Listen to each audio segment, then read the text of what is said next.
Olá, boa noite, queridas irmãs, queridos irmãos. Hoje temos nosso encontro gravado, tá? E não são por más notícias, são por boas. Vocês no domingo passado experimentaram nossa alegria aqui com o Veto e a Dara. Hoje nós estamos, alguns poucos de nós, bem poucos, né? Mas infelizmente, devido à pandemia, não podemos estar mais com o Lipe e a Duda, né? Felipe e Eduarda, que estão casando hoje. Então, eu fui um dos privilegiados que vou estar lá impondo as mãos sobre eles, né? E aí, nós estamos justamente aproveitando hoje para colocar um ensino que foi trazido para nós no Retiro de Pastores do Victor Rodrigues, que traz um fundamento muito próprio, muito especial e que vai alinhar para nós uma caminhada que queremos fazer com vocês. Falando sobre casais, sobre casamento, sobre a vida do casal, a importância dessa base na vida da igreja e da sociedade, que é tão atacada, mas que nós temos que, de volta, considerar os fundamentos relacionados a tudo isso.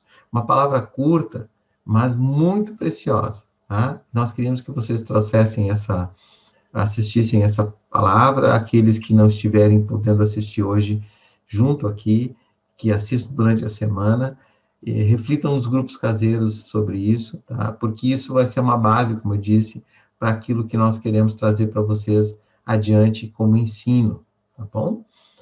Outra questão, hoje nós vamos ter também, em função da dificuldade técnica aí, para os testemunhos, mas domingo que vem já temos tratado aí com o Gabriel, né, lá de Glorinha, Raquel, vamos falar sobre a conversão deles, uma história que me marcou muito, assim, principalmente no casamento, e que tem sido sustentada pelo Senhor todos os dias, né? Então, domingo que vem temos eles juntos, tá bem? E outros testemunhos aí que estão chegando, que são muito, muito preciosos, vocês vão ver.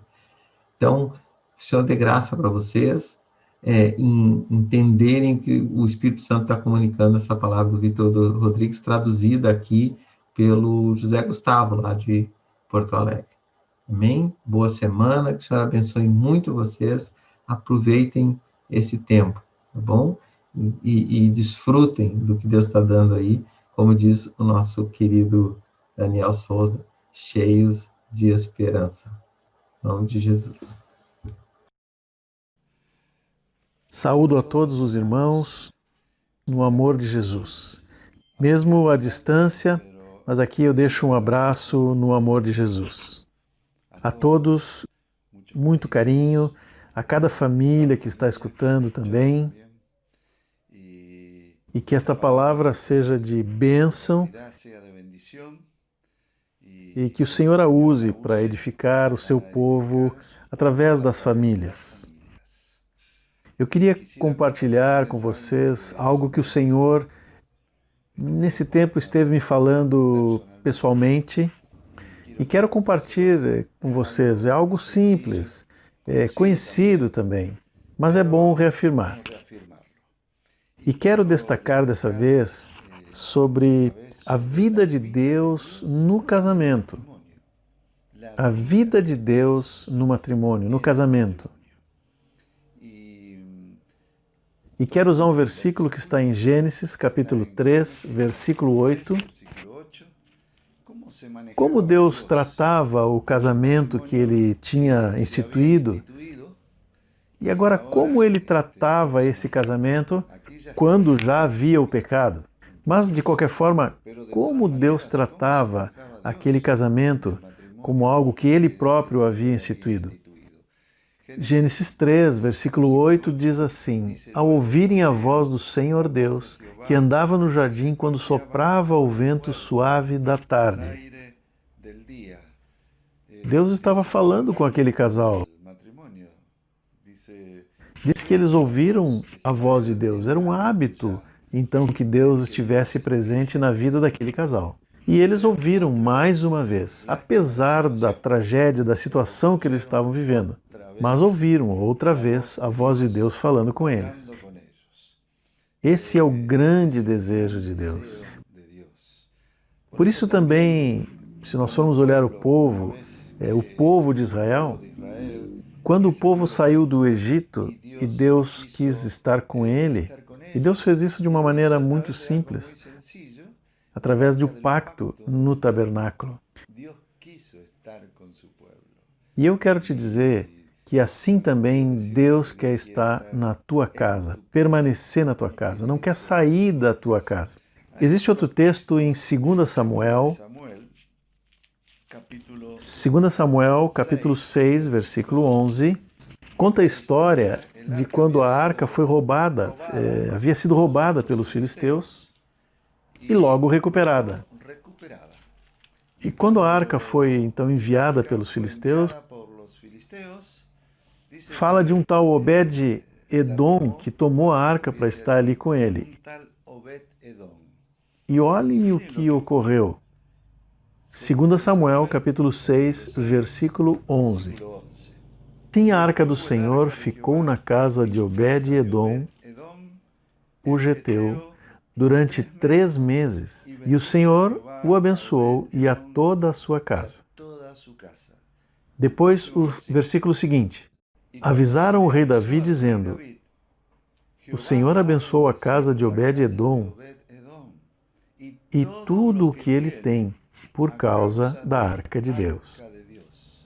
Deus quer estar na tua casa, como esteve na casa de Obed-Edom. Deus quer abençoar a tua casa, como abençoou a casa de Obed-Edom. Abençoou em todos os sentidos. Sentido material, sentido familiar, espiritual e também no sentido das gerações. Porque logo nós vamos ver como Obed-Edom passou essa bênção às gerações que vieram depois dele. Deus quer abençoar a tua casa. E eu quero te mostrar algumas coisas que, pelo menos se elas estão presentes, Deus vai abençoar a tua casa. E eu não estou dizendo que Deus vai embora se elas não estiverem. Ele deixa de se manifestar. Deus quer permanecer, ficar na tua casa. E eu quero te dar alguns elementos que vão fazer com que Deus fique ali. O primeiro que eu destaco é que o casal tenha consciência do que é o pacto matrimonial. O pacto matrimonial aparece em Gênesis, capítulo 2, versículo 24, que diz: por isso o homem deixa pai e mãe e se une à sua mulher, tornando-se os dois uma só carne. O pacto matrimonial. Bom, isso fará com que Deus permaneça quando os dois guardarem o pacto matrimonial. O pacto matrimonial significa que, bom, você vai ter que dizer não a milhares de pretendentes. Ele e ela, que podem tentar você. E é um não para toda a vida a esses milhares que podem romper com aquilo que Deus fez entre o casal. O pacto matrimonial é entre o homem, a mulher e Deus. Por isso não se pode romper. Como é que nós vamos romper com Deus? Ele instituiu o pacto. E é por isso que o pacto matrimonial tem que ser guardado até a morte.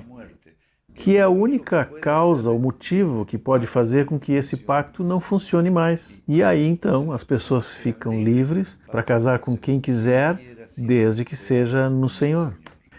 Mas enquanto está o pacto, e a segunda parte do pacto diz, se unirá à sua mulher, essa parte que diz se unirá à sua mulher é algo muito tremendo. Essa palavra, no hebreu, ela significa unir-se mais e mais, apegar-se, e passam os anos e se une mais e mais, e mais e mais. É um unir-se mais e mais através do tempo. E não se trata apenas de se acostumar um ao outro, não. É unir-se mais e mais como casal. Essa é a segunda parte do pacto matrimonial. E se unirá à sua mulher. Bom, por isso o matrimônio não se pode dividir, porque Deus está presente ali. Ele é parte desse pacto. E Deus quer ficar na casa onde os dois, o esposo e a esposa, guardam o pacto matrimonial. Deixam de dizer palavras malditas. E uma palavra má, ruim, maldita, que não se deve dizer é: eu me separo, me divorcio. Nunca mais eu vou dizer essa palavra. E nem sequer deixar que ela passe pela mente dos cônjuges. Então, Deus quer permanecer quando os dois são guardadores do pacto que eles fizeram com Deus, quando se casaram.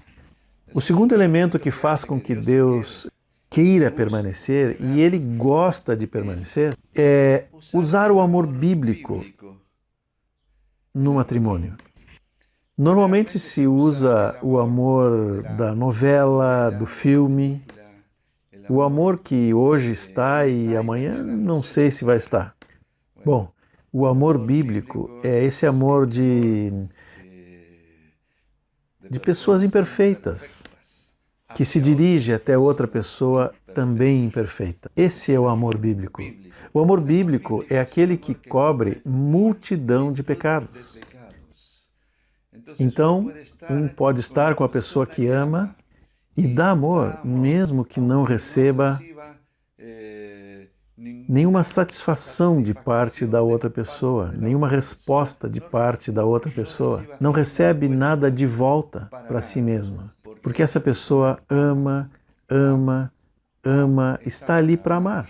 Ama a outra pessoa. Esse é o amor bíblico. As Escrituras dizem assim, que o esposo precisa amar a sua esposa da mesma forma que Cristo amou a igreja e se entregou por ela. Jesus Cristo é o esposo da igreja.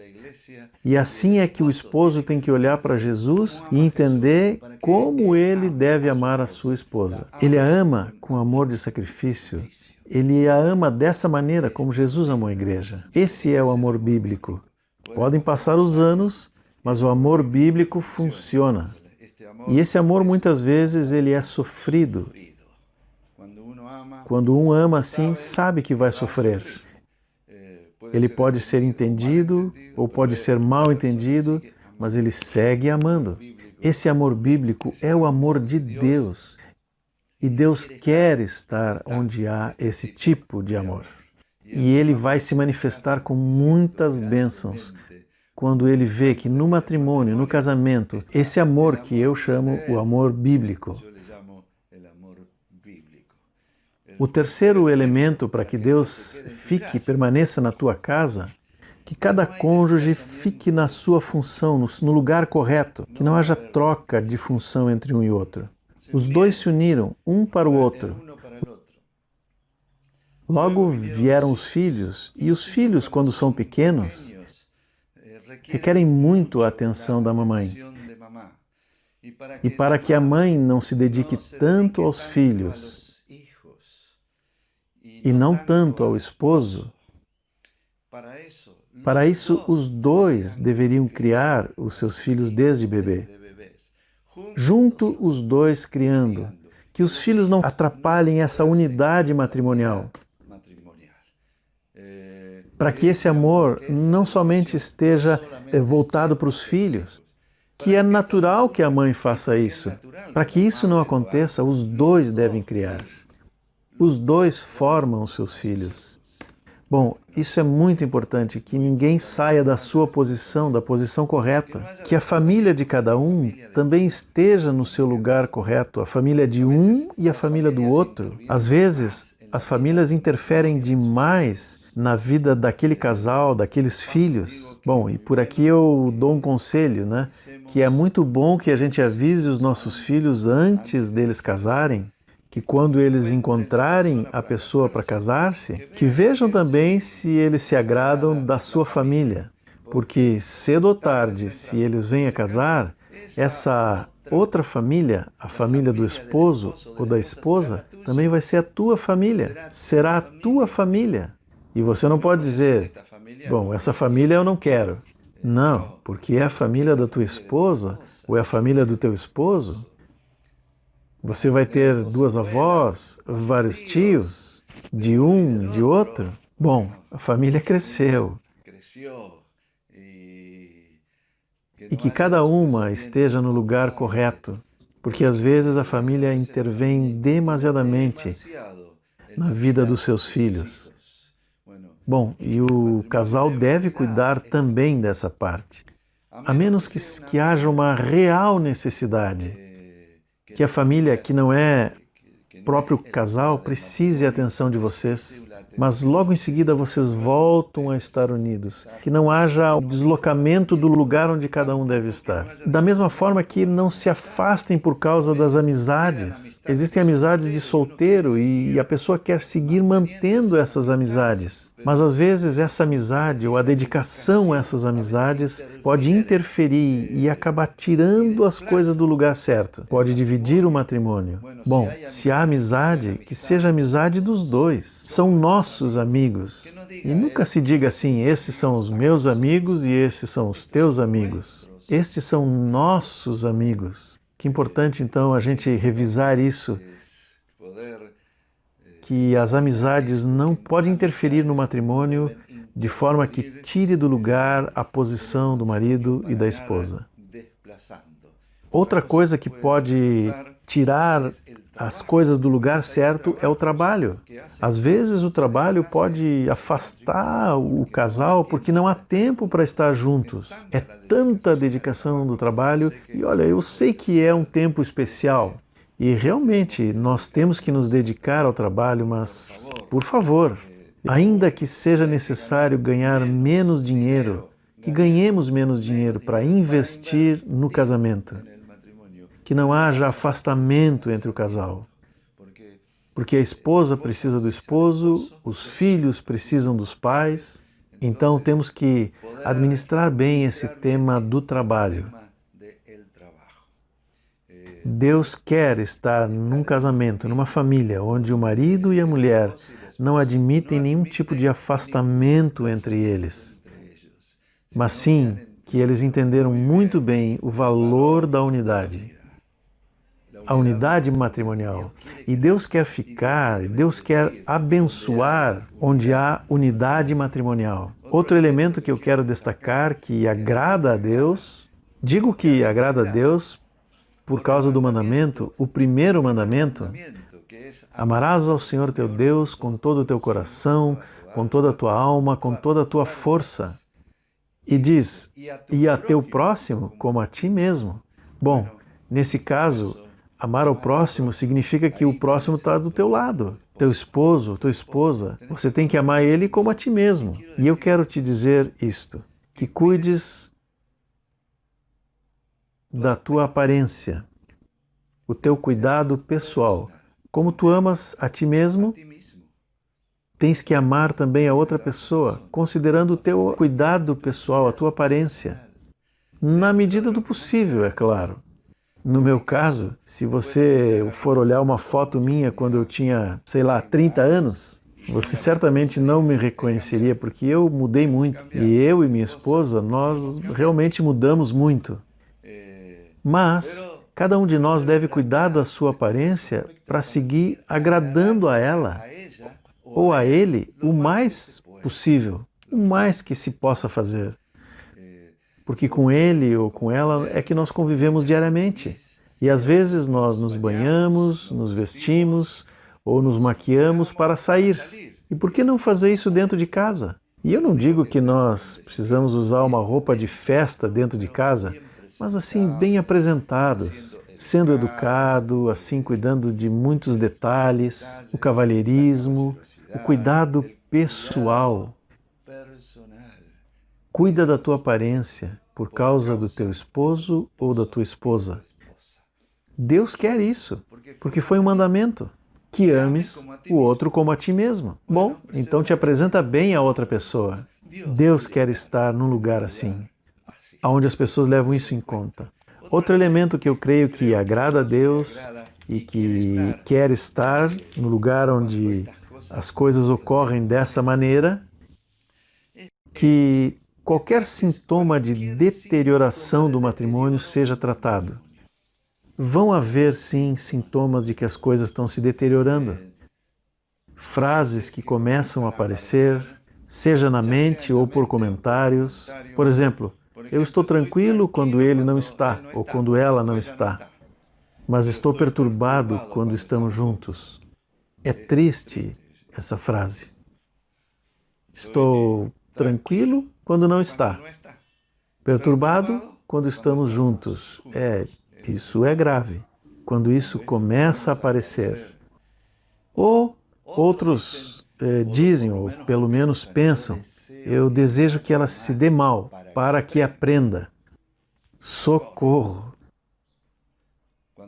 Quando isso começa a ocorrer, ou passar isso na tua cabeça, são realmente sintomas de deterioração no teu casamento.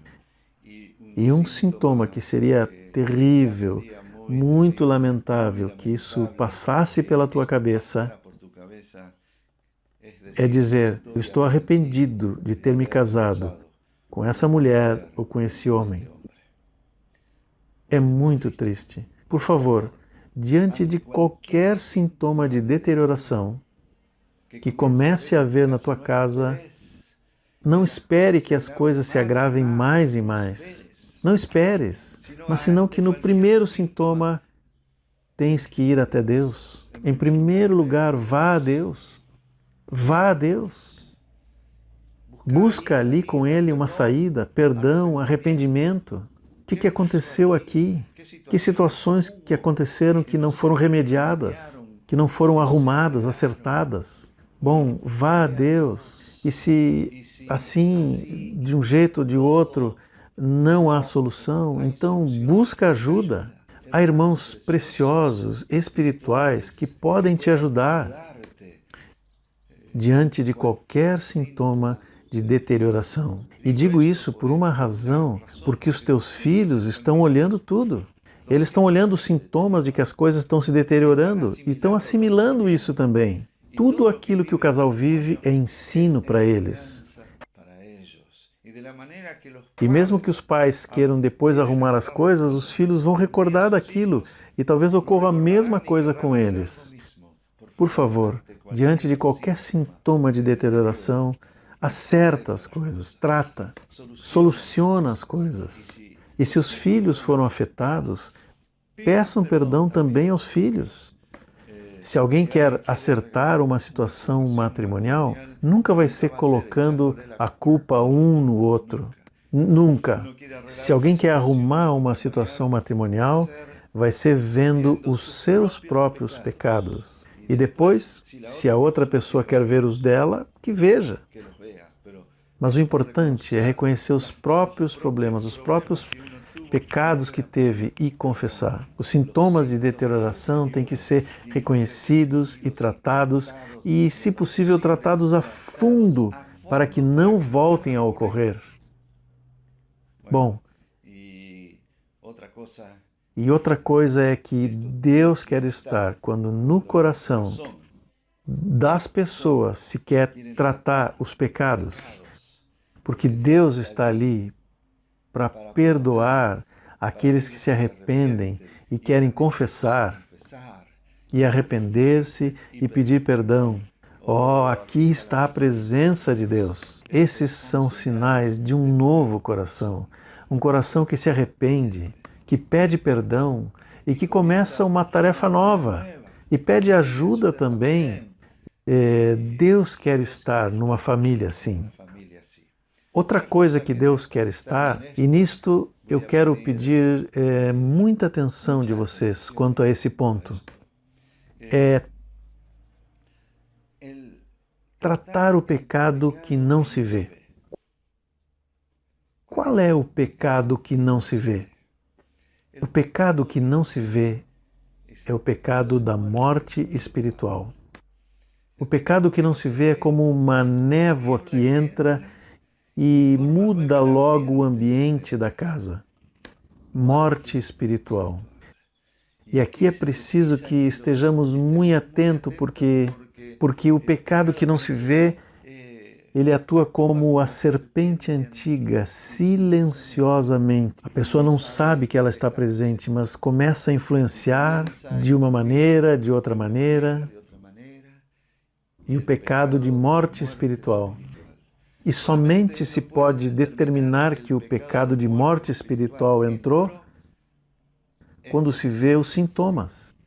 As pessoas na casa, no lar, já não oram pessoalmente a Deus, já não buscam pessoalmente a Deus e também já não buscam a Deus como casal, já não vão à palavra. Vamos ver o que Deus diz a respeito dessa situação. Não há mais um cântico de louvor, um gozo. E também não há desejo de estar com os irmãos. Entrou a morte espiritual. A morte espiritual silenciosamente vai montando uma armadilha. Por favor, eu creio que todo casal deve pedir, para o próprio bem-estar deles, o dom de discernimento de espíritos. Para que com o dom de discernimento de espírito eu possa enxergar essa engenhosidade do mal que entra silenciosamente e assim destrói as famílias, mas vai destruindo aos poucos, porque assimilaram os elementos da morte espiritual. Não há oração, não há leitura da palavra, não há obediência à palavra. O temor do Senhor vai ficando para trás, aparece a mornidão espiritual e se aceita a mornidão espiritual, não há arrependimento. Que terrível! Nós já vimos isso tantas vezes e como isso destruiu casamentos porque não puderam captar a morte espiritual. Entrou a morte espiritual desde o primeiro matrimônio, que foi Adão e Eva. A serpente antiga os seduziu. Eles escutaram aquela serpente antiga e logo nós vemos os efeitos. Deus falava com eles e eles fugiam e não quiseram mais escutar a Deus. Bom, então devemos ter um arrependimento profundo desse pecado. Para quê? Para que logo a vida de Deus volte a estar na casa. Deus vai olhar com muita satisfação aqueles que se deram conta do pecado espiritual e se arrependeram e pediram perdão a Deus e voltaram ao primeiro amor. O primeiro amor a Deus, que também depois vai ser o primeiro amor no matrimônio. Deus quer estar numa família onde a vida de Jesus se manifesta por todos os lados. Então, meu irmão, Deus quer estar na tua casa. Ele quer abençoar a tua casa. Deus quer que a tua casa seja luz no lugar onde vocês estão. E que desfrutes de estar em família. E que desfrutes de todo o bem que Deus quer te dar por estar Ele presente na tua casa. Oro por vocês agora. Senhor, que essa palavra entre no coração dos meus irmãos. Entre agora e faça vida.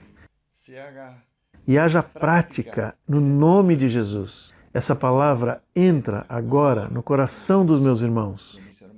E eu declaro que Deus quer estar na tua casa, na tua família, em nome de Jesus. Amém.